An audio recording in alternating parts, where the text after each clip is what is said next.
Senate सभागार में कैसे आना हुआ?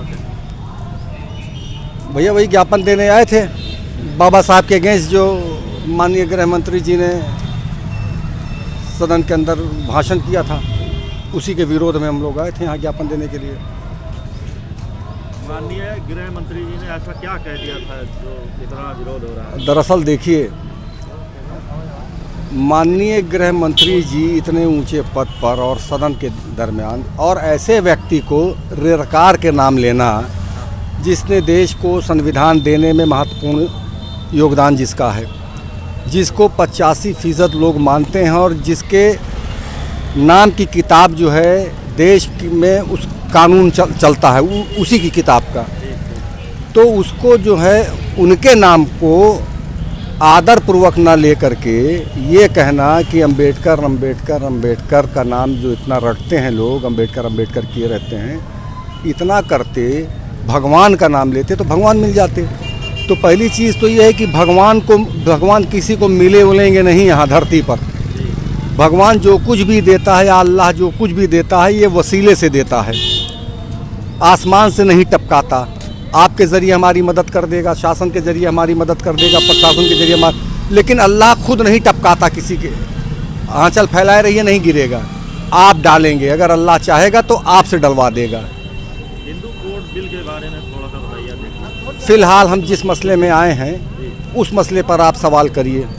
इसी मसले पर ही चर्चा करते हुए गृह मंत्री जी ने आपत्तिजनक तरीके से क्या कहा था, थोड़ा सा क्लियर कर दीजिए।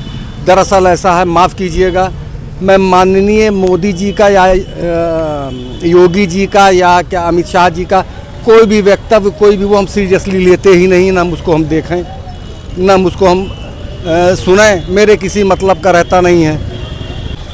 दिलकश भाई, उस दिन हिंदू कोड बिल पर चर्चा हो ही रही थी और अमित शाह जी ने बाबा साहब को अम्बेडकर एक जैसे लड़के जैसे छोटे बच्चे दुष्कर्म लड़का होता है, अम्बेडकर कह के आपत्तिजनक स्थिति में बुलाया।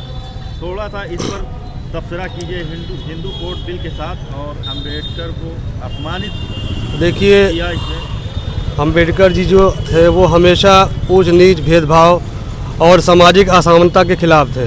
वो चाहते थे समतामूलक समाज, जबकि जो हमारी जहाँ तक अपनी सोच है, जो आरएसएस की आइडियोलॉजी है, उनके यहाँ भेदभाव उच्च नीच की आइडियोलॉजी है। और अंबेडकर जी इससे बच करके उन्होंने ही हिंदू धर्म को त्याग दिया था और बुद्धिस्ट हो गए थे।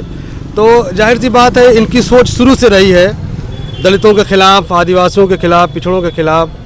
तो वो सोच कहीं ना कहीं जो दिल में थी वो ज़बान पे पार्लियामेंट में आ गई। हालांकि कोशिश तो किए होंगे, लेकिन जो सच्चाई थी वो सबके सामने आ गई। और जाहिर सी बात है, सच्चाई एक न एक दिन सामने आ ही जाएगी। ये जनता उस सच्चाई से एक दिन रूबरू होना ही है उसको। देखिए, गृह मंत्री जी ने गलत तरीके से एक तो नाम लिया, बाबा साहब का एक गलत तरीके से नाम भी लिया और ये इल्ज़ाम भी लगाया कि ये हिंदू कोड बिल के विरोधी थे, पुरजोर विरोधी थे ये पूरी तरह के, जबकि बाबा साहब हिंदू कोड बिल के लाना चाहते थे, उसके समर्थन में थे। बिल्कुल बिल्कुल सही बात है। देखिए, मैंने कहा ना कि कहीं ना कहीं इनके लिए जगह नहीं है, दलितों का प्यार नहीं है, बैकवर्डों का प्यार नहीं है। ये सिर्फ वोट की पॉलिटिक्स दिखावे की कर रहे थे। और बाबा साहब जैसी महान हस्ती जिन्होंने इस देश को संविधान दिया, इस देश के ताने बाने को एक दिशा दिया, यहाँ के सामाजिक ताने बाने को समानता दी, समतामूलक समाज की स्थापना की, जो दलित, जो पिछड़ा, जो आदिवासी कई सदियों से बेचारा वंचित था, उसको उन्होंने हक दिया, न्याय दिया। तो ये चीज़ इनको खलती है। ये ब्राह्मण वाली सोच, ये मनवादी सोच कहाँ पचा पाएगी बाबा साहब के विचारों को। तो उसी के खिलाफ इन्होंने बोला है, ये बिल्कुल गलत है।